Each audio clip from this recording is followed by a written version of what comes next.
Part 1. On the edge of town, where the fields rolled like green quilts and the sky felt close enough to pat, there lived a boy named Ravi. He had quick eyes, a shy grin, and shoulders so narrow that his backpack straps sometimes slid off no matter how tightly he pulled them. What he wanted most was not a bicycle with flashing spokes or a stack of comic books as tall as himself. What he wanted, though he didn't know it yet, was a door. He tried many doors to see if one would open. The table tennis club let him in first. A bright orange ball ticked across the table like a tiny comet. And for a while, he liked the click-tock rhythm and the way the paddle hummed. Then came American football, with helmets like moons and plays that felt like puzzles. He joined a volleyball circle that slapped the ball to the sky and a tennis court where rackets sang strings of silver songs. He even tried pickleball, surprisingly light and puppy, and smiled at the ping that rose above the court like a friendly chirp. But the field where soccer was played kept catching his eye.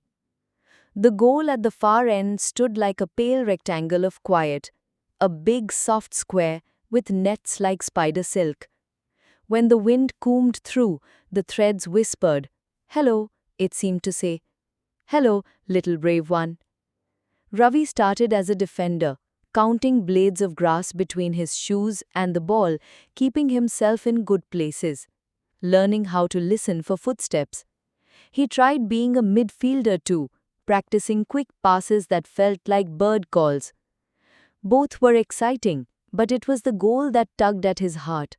The white frame and the webbing, like a big safe doorway to someplace still. He told Coach Lena one evening when the sky wore apricot stripes and the crickets were tuning their tiny violins. "I think I want to be a goalkeeper," he said, hugging his elbows. Coach Lena's eyes were kind. "That's a brave decision," she said softly. Goalkeepers watch the whole field. They are the team's second heartbeat. Ravi nodded even though his own heartbeat was rattling around like a pebble in a jar. Because truthfully, he did not feel brave. He was lean in a class of kids shaped like sturdy trees, and sometimes he felt like the shadow of a branch against a wall. In arm wrestling, he lost to everyone: Sahil, Noah, Mateo, and even his friend Meera, who could balance on one leg for a full minute and beam like a lighthouse while doing it. "Strength wears all kinds of shoes," Meera would say, squeezing his hand. "Yours will fit you soon." When his classmates kicked the ball, it came fast and fierce, and Ravi flinched away. His hands hovered like uncertain birds. He was not good at jumping high. He couldn't kick the ball very far. His throws fell like sleepy pebbles a short distance away. When others jostled him, he pinwheeled into the grass like a paper windmill and blinked up at the cotton ball clouds.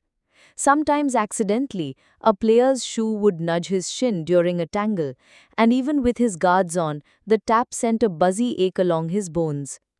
Running was hard too. His legs felt like noodles fresh from water, wobbly and slow. Diving looked like flying, but whenever he tried, he landed with a thud and a puff of dust that embarrassed him so much that he wished he were invisible. "Maybe I'm not made for this," he whispered to the nets, which only breathed back, "Hush, hush." That night, sleep was a wide ocean, and he bobbed on its surface. As he drifted, the moon slid down the window pane and settled on the end of his bed like a softly glowing ball. It looked so close that for a moment he thought he could catch it. "What if I did?" he asked the hush. The hush answered with an idea, small and round and clear as a marble. "Begin with one pebble."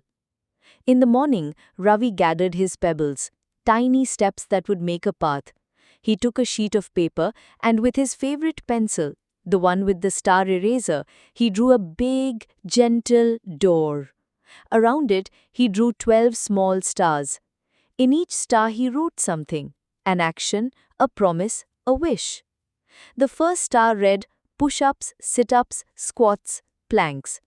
He wrote more leg raises, burpees, mountain climbers, jumping jacks, high knees, lunges, calf raises, glute bridges, bicycle crunches, Russian twists, flutter kicks, Superman holds, and wall sits. He giggled at the name Superman, then lay on his belly and practiced lifting his arms and legs, peeking at the ceiling as if it were a sky. He didn't count very many at first. That was okay. Pebbles are small on purpose so they can be carried. The second star, cardio for a happy heart. Running and jogging along the river path while the ducks tucked their bills under their wings. Swimming in the community pool where water turned his limbs light. Cycling slowly, then faster, then with the wind cheering beside him. Skipping rope under the shade of the jacaranda tree. Dancing in the living room with his mother to a Zumba playlist that sounded like sunshine. Hiking up the park hill, noticing ants who marched like tiny athletes. Rowing on a machine at the rec center when rain rattled down the roof. Stair climbing at the library's long steps. Shadow boxing with the air. Kickboxing drills with soft pads that went pah, pah. Aerobics with Auntie Kriya, who knew all the moves. And spinning classes on weekends when the music thumped and the instructor reminded everyone to breathe. The third star, flexibility. He rolled out a mat and learned yoga poses with names that sounded like stories. Mountain, tree, child's pose. He tried Pilates and liked how it made his middle feel like a strong belt.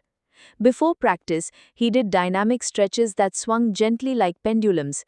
After practice, he did static stretches, still and patient as the sky moved from gold to periwinkle. The fourth star, food as fuel. Ravi and his dad became explorers in the kitchen. They found protein in lentils and eggs and yogurt, complex carbohydrates in whole grains and sweet potatoes, healthy fats in avocados and nuts, colorful vitamins and minerals in a parade of vegetables and fruits. He packed a water bottle that glugged like a happy river.